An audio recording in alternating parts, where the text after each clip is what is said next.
Hi guys, it's your man Sisyphus here, and I just wanted to talk to you guys about them gains.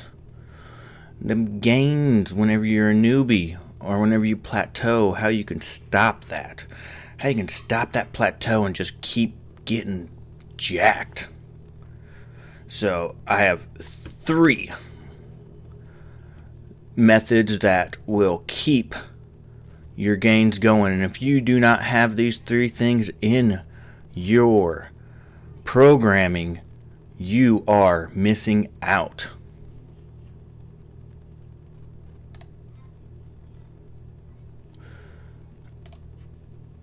We're going to go ahead and just overview it. A way to record your data. That's your lifts. If you were just going in there and just hitting everything, having your chest day and your back day, and you just go in there and bench 135 every single day that you go in, you're not getting anywhere. You are just exercising. You are not training. And if you want to get bigger, you need to actually train your muscles. Number 2, the use of compound movements.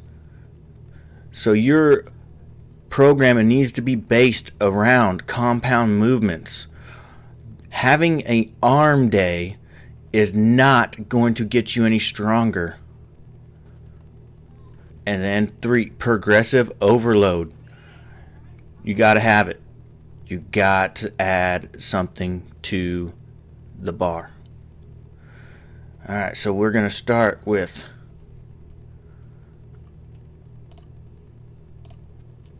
record keeping. There are a few different ways. Pen and paper. Old school. Just go in there and write down what you do. Write it down. And then number 2, there's phone apps. You can get a phone app directly for the program, which for most newbies or people that do not have a strength base, I suggest using Starting Strength. Ice Cream Fitness is another good one. There are many programs out there to help you get them gains. And then apps for just recording. That's what I use. I use FitNotes. On Android it is free, but for Apple users, Mac or whatever the hell you want to call it, they are, I think it costs $9.99. I would not pay for a record keeping app. FitNotes is a very good one if you are an Android user. I like FitNotes because I don't use cookie cutter programs. But if you are a noob just getting in the gym, grab Starting Strength or Ice Cream Fitness if you want to go more for gaining weight, trying to get big, because that program is more of a bodybuilder type program, while Starting Strength is a athletic based program. Okay, so we're going to go ahead and close that out. Now, the use of compound movements. This is very important. If your program does not base around these type of things, these movements, then you are not doing a good program. Plain and simple. There's no ifs, ands, or buts about it.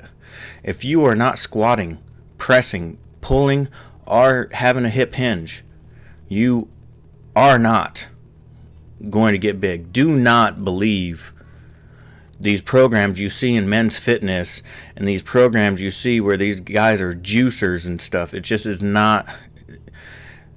One way to put it is, whenever you start your strength journey or you start your bodybuilding journey or you start any type of fitness journey, you have nothing and you are building a house. So why in the world would you take the program of somebody that's already built their house completely and they're just working on the shutters? They're trying to get that last 2% out of their program. You need to start with a strong base. And compound movements is that. You need to have compound movements. We'll go ahead and start with squats. You can do all sorts of different squats. I prefer front squats because A, it puts less shear on your back. B, they are a lot harder to do for most people. They're more athletic, and you can get a guy that can squat 315 for reps but can't front squat 225. So there's something to it. And then you have high bar, where it sits on the top of your traps, or rests in the middle of your traps. And then you have low bar, which you see a lot of these power lifters doing, and that sits in a in between. I mean, I have a pretty good method of figuring out where your low bar stance is. If you want to know it, hit me up in the comments and I will let you know. Pressing. And there are two types of pressing, vertical and horizontal. I prefer vertical, standing, and that's just overhead press. I mean, it's simple. It's nothing big. It's nothing thing. And then horizontal pressing is your bench press. It's just a fancy way of saying bench press. You can, of course, have all sorts of angles. You can have dumbbells, barbells, cables. There's all different ways to do these. So it's not like you're just getting stale. But I do believe, and I have seen better results from people if they use a barbell. And then pulling. And of course it's vertical and horizontal. And a vertical pull is a pull up or a chin up, or a wide grip chin up, or a lat pull down, or neutral grip chin up and pull down. Horizontal is your barbell row, or any type of rowing, the dumbbell row. These will hit your lats, and they will hit your traps, and give you that V taper to make it to where the girls want to rape you. And I prefer barbells on this too. I do love single arm dumbbell rows. That's one of my favorite exercises, even though it's not barbell. You can really hit the bottom. You can really get the bottom part of your lats right down there. Get that real big V. And then your hip hinge. Deadlifting. Whether you do sumo or do conventional, or variations where you're doing a good morning. There are different heights to where you're on a deficit. You are doing block pulls, you're doing rack pulls. All these things will really hit your posterior chain, and in my opinion, most people need to focus on the last two, pulling and the hip hinge. Just because we've spent our lives like this, sitting at a computer, most people are chiophic, and they're sitting there, got this, or they've been benching so long that their shoulders are actually tucked in, and that actually makes you look smaller. It makes you look smaller whenever you have this look. But whenever you're wide and you got it built out, it gives you that wider look. So focus on your posterior chain. You can't see it, so most people don't focus on it. But that is probably the most important things, in my opinion, when you're a newbie, is hitting your pulls. A lot of pull-ups, chin-ups. I prefer chin-ups myself. And a whole lot of deadlifting. I mean, just kettlebell swings. That's another good one if you just want to throw it in at the end of a workout, especially if you do them right. But notice how it's a hip hinge. That's what you should be thinking about whenever you're doing these exercises, that you're not lifting the weight up with your back, is that your hips are hinging. I will do another video on this, because this is something that I really want to get a point across, is what a hip hinge is and how to do a hip hinge. So, and then the third and final thing is progressive overload. And there are 4 different ways that I can think of for this video to help progressive overload. Is putting more weight on the bar. So you deadlifted 225 last week. Next week, deadlift 230. The week after that, 235. Okay. And then increase the reps per set. So let's say you deadlifted 225 for 5 last time, and you tried 230, and you couldn't get 3. So it's like, well, holy shit, I'm not just going to sit there and do reps of 3, especially as a newbie. Your reps of 3 was really just focusing on strength, and that's unnecessary in my opinion. So you just go back to 225 and try to get 6. The Arnie, the golden 6 is something that Arnold Schwarzenegger used to do before he was 21, and it's a six exercise program, and it starts with front or back squats, and then you do barbell row, you do bench press, and then you do barbell row, bench press. Gosh dang it, I'm losing it. Curls ends it up, so that's 4. And probably pull-ups. I bet you chin-ups is in there. And the 6th one, I just cannot. Overhead press, I can almost guarantee it.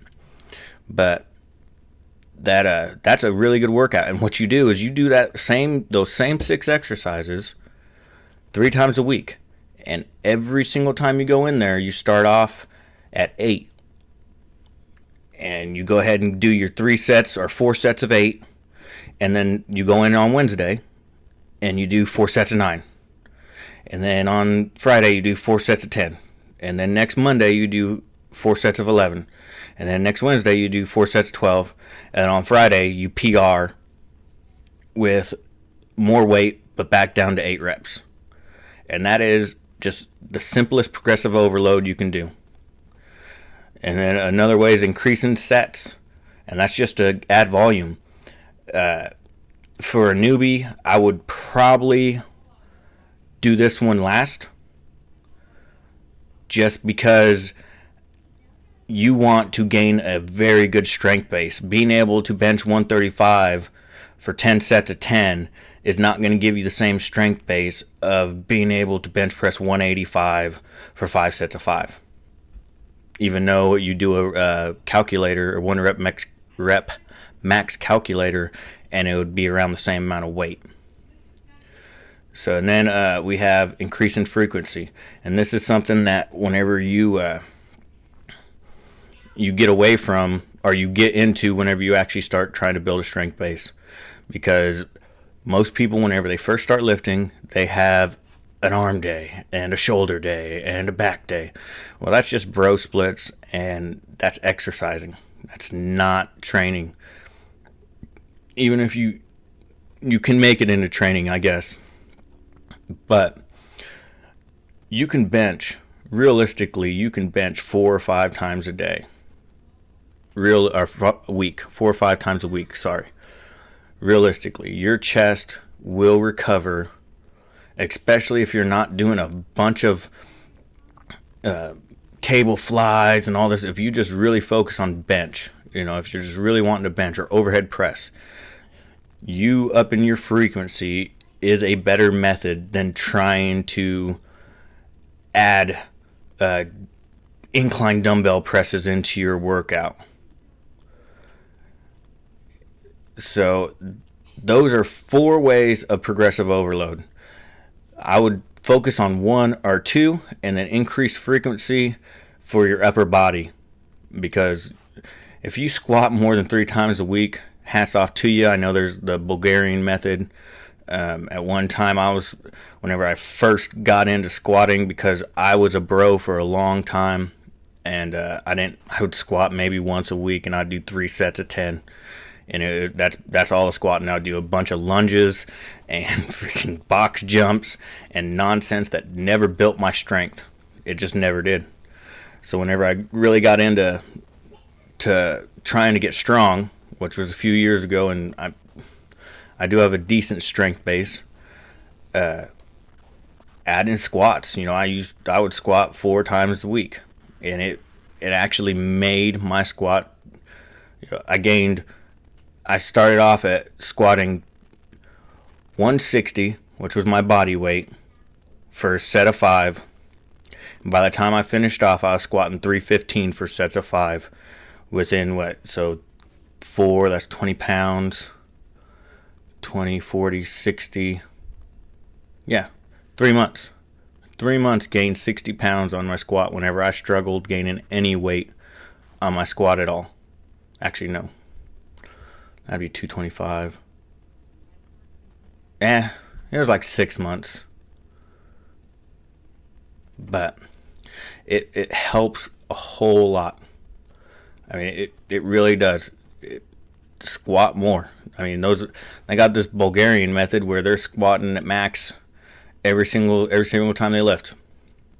I don't suggest that, especially for a newbie, just for the simple fact is you want to maximize your gains. As a newbie, you will always gain weight. You can start doing push-ups and get bigger. 100 push-ups a day, and all of a sudden you'll just blow up. So with that being said, that is 3 things that any newbie can do to maximize their programming and their gains. And if you are having a plateau, incorporate those things. If you are not writing down what you are doing in the gym, you are losing. You're losing. You are not winning the gym game. You might as well call it the game, like Homer did. A game, because you're not going to the gym. You're not lifting. You're playing around. Get serious. If you guys want me to talk about nutrition, or if you like this type of content, hit me up in the comments. Ask me what, or tell me what you guys want to see. I've actually was a personal trainer for a few years in my younger age. I've learned a lot. I've studied a lot, and what I can say is consistency is key, and it's hard to be consistent if you don't know what you're doing. Even with, like, progressive overload is one of those things where it's been since history. History has talked about progressive overload. And let's see if I can find that dang. There. So Milo Croton, which was a Greek colony in Italy, he started by carrying a calf, and you'd carry it to give it water. They say that it was like it couldn't walk, or so they were going to kill it. And he said, no, he carried it and watered it every single day, and he just continued carrying it. And this guy is in history. He was a general. He did win battles. He won the first, the first 6 Olympic Games. Yeah, he won the first 6 Olympic Games and 7 Pythian Games at wrestling. He was just known for his strength. He was just unbelievable. He also, his first Olympic game, he carried an ox through the stadium at Olympia. And it's just it's history. If you're not incorporating some type of progressive overload, and you're not writing your shit down, and you're not being consistent, you're just not doing the right things. And I hate to say it, guys, but don't dick around in the gym. Just don't. It's worthless. It'll be a waste of time. You'll be that guy benching 135 forever. And that's just sad. It's sad to see a guy that weighs 200 pounds that benches 135 for 10 reps. Yeah, it really is. Again, if you like this content, let me know, and I will catch you guys later. This is your man Sisyphus, and I'm out of here. Bye.